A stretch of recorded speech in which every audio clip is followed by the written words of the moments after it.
សាគមត្រាវិញជាមួយវីដេអូថ្មីទៀតខ្ញុំថ្ងៃនេះមកចាំដែរជាមួយនឹងគេតាក់ទងទៅជាមួយនឹងកម្មវិធីចែករង្វាន់ពី Bybit កម្មវិធីនេះគឺល្អសម្រាប់អ្នកដែលគាត់តែងតែលេង trading លើ future ឬក៏ perpetual trading ផ្សេងៗអ្នកគ្នាអាចមកចូលរួមបានដើម្បីយើងអាចទទួលបានឱកាសជើងរង្វាន់ផងហើយយើងធ្វើការ trade ជាប្រចាំដែលអ្នកគេតែធ្វើផងដំណរចូលរួមក្នុងកម្មវិធីនេះខ្ញុំដាក់នៅក្នុងវីដេអូ description របស់ខ្ញុំគេចុចទៅអ្នកគេអាចចូលរួមបានហើយកម្មវិធីនេះគឺចែករង្វាន់រហូតដល់ទៅ 200k USDT ហើយអ្នកគ្នាអាចជា VIP ជាមួយនឹងបានរង្វាន់អីផ្សេងៗទៀតវានឹងបញ្ចប់នៅ10ថ្ងៃខាងមុខទៀតជាងវគ្គនេះគឺអ្នកគ្នាអាច register ហើយចូលរួមការប្រកួតដែរវាមានពីរប្រភេទទី1គឺ derivative volume តាក់ទងទៅជាមួយនឹង trading volume របស់អ្នកគ្នាមួយទៀតគឺតាក់ទងទៅជាមួយ profit and loss តាក់ទងទៅជាមួយនឹង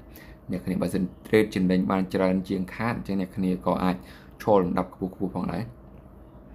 ranking សប្តាហ៍ថ្ងៃអ្នកគេបានឃើញហើយបាទអ្នកដែលគាត់មាន trading volume ប៉ុណ្នេះហើយគាត់ expected reward របស់គាត់គឺ$1250ណាសម្រាប់អ្នកដែលគាត់ឈរលេខ1អញ្ចឹងអ្នកគ្នាអាចមកមើលលេខរៀងខ្លួនឯងបាន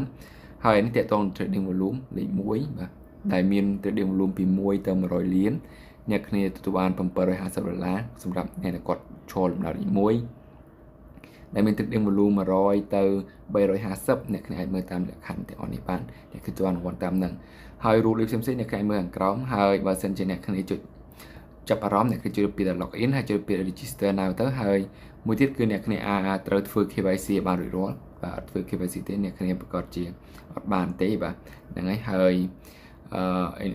not eligible in this spot trading copy trading ហើយហ្នឹងគឺអត់រាប់បញ្ចូលទេវារាប់តែ perpetual trading ជាមួយនឹង future trading តែប៉ុណ្ណោះអញ្ចឹងអ្នកគ្នាចាប់អាននៅកតិកាខាងក្រោមហើយអ្នកគ្នា complete ធ្វើ KYC ឲ្យបានរួចរាល់ដើម្បីចូលរួមកម្មវិធីនឹងផងដែរហើយ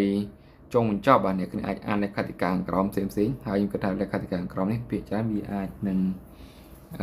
ច្រើនពេកតែសំខាន់បំផុតគឺយើងនៅប្រទេសដែល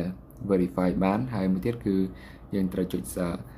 register មុននឹងចូលរួមបាទយើងជួបគ្នាវីដេអូល្អៗក្រោយៗទៀតបាយបាយ